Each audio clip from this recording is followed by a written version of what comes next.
Montada! C'est ça le Barça! Jusqu'à la dernière seconde, les gars. C'est ça une âme de vainqueur. Tu vas chercher la victoire jusqu'au bout. Tu te bats, tu t'arraches et tu gagnes le match. Et tu gagnes ce match auquel tu ne croyais pas. Parce que tu n'y croyais pas. Mais tu as été la chercher. Et ça, c'est beau. Et bien, il y a eu des dingueries sur ce match, les gars. Presque un match humoristique. J'ai envie de vous dire presque un match humoristique. Mais avec des émotions. Dernière seconde, Garcia sauveur.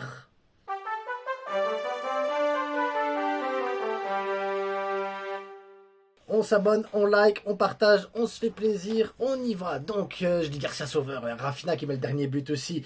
Donc, ça commence très très mal les gars, avec un but directement 1-0, bim, on est pris à froid, on sait pas, on réagit pas, le pressing adverse nous étouffe totalement pendant quoi, 10-15 minutes.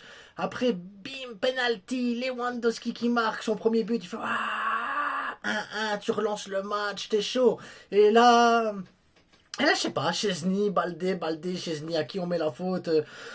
Moi, j'ai envie de dire à Chesney, il sort. Je sais pas, Chesney, aujourd'hui, ce qui s'est passé, parce que le deuxième but, bah. Pareil, le troisième, pareil, le penalty, Chesney, sa sortie, elle est. Voilà, il touche pas le joueur, hein, donc on peut dire, il n'y a pas penalty, comme il y a penalty. On sait pas. Voilà, moi, j'ai envie de vous dire, tu peux le siffler, comme tu peux pas le siffler, c'est pas. Voilà, c'est ce que j'appelle la zone grise en soi. Donc 3-1 à la mi-temps. Et là, tu te dis, waouh, 3-1 à la mi-temps. C'était dégueulasse. On était dégueulasse. Rafinha, il avait disparu totalement. Tu dis, wow, Rafinha, mais t'es où? Là, ah oui, mais on l'a vu à la 45e rater son face. Ok, Rafinha, ok. Yamal, Yamal qui joue trop facile, je sais pas. Yamal aujourd'hui, il était mauvais, voilà, il faut dire les termes. Yamal aujourd'hui a été mauvais, il a fait des belles choses, mais il a été mauvais. Après, voilà, ça reste un enfant de 17 ans. T'attends pas à ce que ce soit Messi tout de suite, les gars. Surtout qu'il s'est fait bouffer par Carreras. Carreras, il a mis Yamal dans sa poche. Franchement, Carreras, il a mis Lamine Yamal dans sa poche. Tu fais, ok, c'est bon. Et Aroro aujourd'hui, je plains Koubarsi. Koubarsi, il était bien avec Inigo Martinez, hein, mais Aroro, pour les relances, ben, il est obligé d'avoir un joueur à côté de lui parce qu'il ne s'est pas relancé. Donc ça veut dire que quand tu as un joueur à côté de toi, un milieu style Casado qui redescendait plus bas, ou Frenkie après qui redescendait plus bas, pour aider Aroro à la relance, ben, tu as un milieu en moins. Et donc tu dois compter sur Robert Lewandowski qui revient dans le milieu. Mais Robert dans le milieu, déjà c'est un joueur en moins en numéro 9 et en même temps c'est un milieu qui sert à rien, donc voilà, ça te tue tout, il te casse là, le piège du hors-jeu avec Aroro, ça sert à rien. Ça sert à rien. En plus, il ralentit le jeu et tout. Aroro, il est dégueulasse, les gars. Il y avait une offre de la Juve. Faut que la Juve, elle propose quelque chose, les gars. Il faut qu'on dise oui, Aroro, il doit dégager de cette équipe. Mais totalement dégager de cette équipe.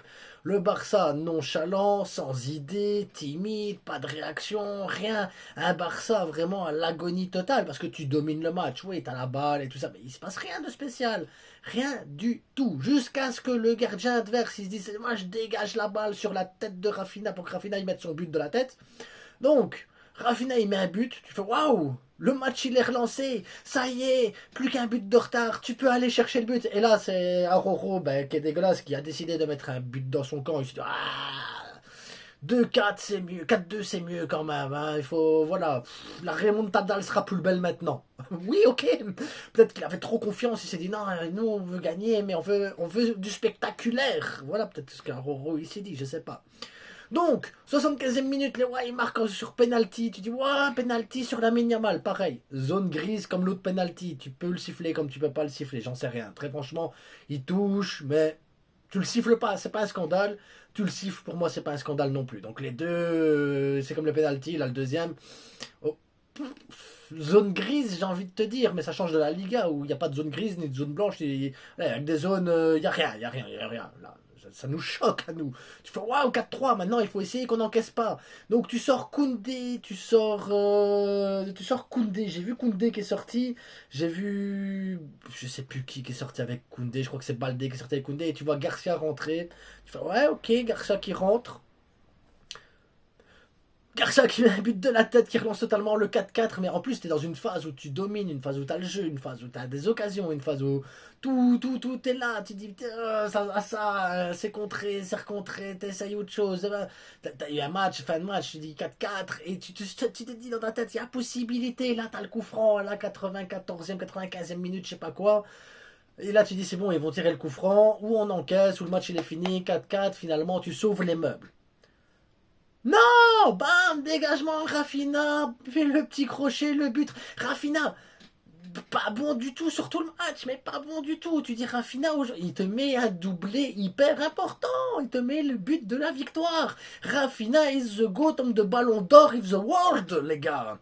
Rafinha, respectez-le. C'est minimum 150 millions si tu le veux. 150 millions.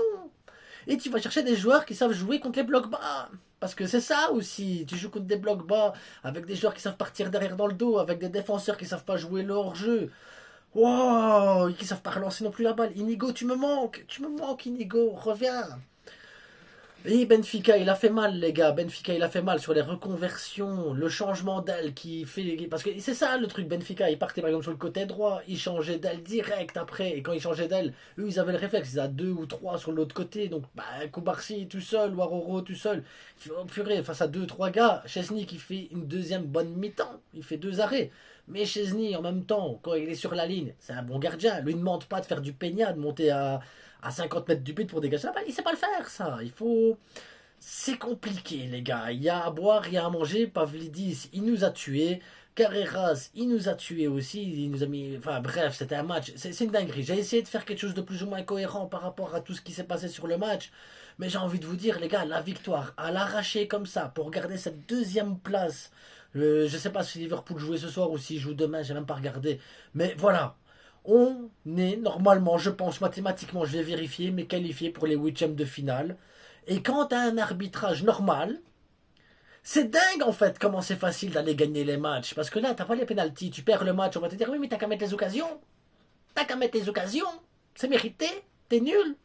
Alors que là, t'as les pénaltys que tu mérites de toute façon. Tu marques les buts. Ça t'aide, ça enclenche quelque chose. C'est ce qui fait qu'au final, le Barça se relève et gagne le match. Mais t'es nul. Abonnez-vous, likez, partagez et on se retrouve demain. Donc je mets une FAQ, faites-vous plaisir. Mettez en commentaire ce que vous voulez. Ce soir, c'est la fête.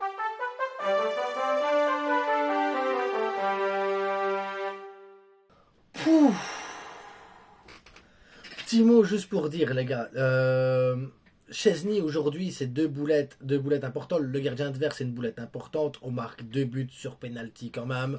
Rafinha absent sur le match fait le but de la victoire. Donc au final ça reste que du foot, mais les émotions qui procurent des matchs comme ça, c'est invraisemblable les gars, c'est invraisemblable. Surtout que le Barça, je vous le dis, jusqu'à quoi, le penalty de Robert Lewandowski 60-75e minute, quelque chose comme ça, le Barça c'était pauvre. T'avais la balle, t'avais compliqué d'avoir des occasions, compliqué de faire quelque chose. Lamine Yamal était clairement en dessous aujourd'hui, mais clairement, et ça nous a pesé énormément. Rafinha côté gauche inexistant. D'ailleurs, t'as vu Rafinha bon à droite.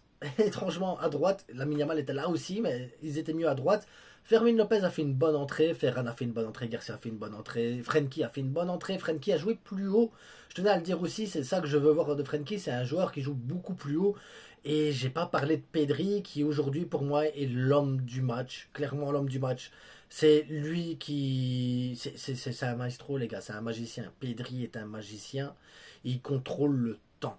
Je sais pas s'il y a un autre joueur dans le monde du foot réellement, actuellement, aujourd'hui, qui a cette capacité de pouvoir contrôler le temps. Pedri, il est incroyable, les gars. Il est incroyable. Donc, on va s'arrêter là-dessus vraiment, mais parce que je devais parler de Pedri. Je me dis, merde, j'ai oublié Pedri. J'ai oublié de parler des entrées en jeu. J'ai oublié de parler d'Hansi Flick qui a fait des changements gagnants. Des changements gagnants, parce que tu sors Koundé, tu sors Casado, tu sors des joueurs où tu dis, purée, Lamine Yamal, et finalement, tu gagnes ce match. Parce que tu marques le 5e but, Lamine Yamal n'est pas là. Peut-être que si Lamine Yamal il est là, c'est lui qui est devant et pas Rafinha. Rafinha, finalement, c'est lui qui prend la vitesse, qui prend le truc. Donc ça se joue à des détails des fois, à des décisions qui peuvent des fois te coûter ou t'apporter. Et aujourd'hui, les décisions d'Hansi Flick, elles ont apporté énormément. Donc soulagement les gars, parce que ça fait du bien, cette victoire fait du bien. Et cette manière-là d'aller chercher la victoire aux dernières minutes, comme ça ainsi, c'est important. C'est très important parce que ça montre que tu as cette envie d'aller chercher les 3 points et d'aller plus loin et te dépasser. Et voilà, le Barça, les gars, est le meilleur club du monde. Le meilleur club du monde, clairement. Donc n'oubliez pas, le plus important, c'est que du football, mais on a le meilleur défenseur du monde avec nous, les gars. Il est là. Et je plains Koubarsi qui joue avec Aroro en ce moment. Je le plains clairement. Ah oui, si vous voulez un maillot de Koubarsi, par exemple, bah, vesterstore.com. Hein. 10% de remise, code promo La Frite, vous savez bien comment ça va. Merci à vous, ça soutient la chaîne. À bientôt, portez-vous bien et gardez le sourire. Ciao.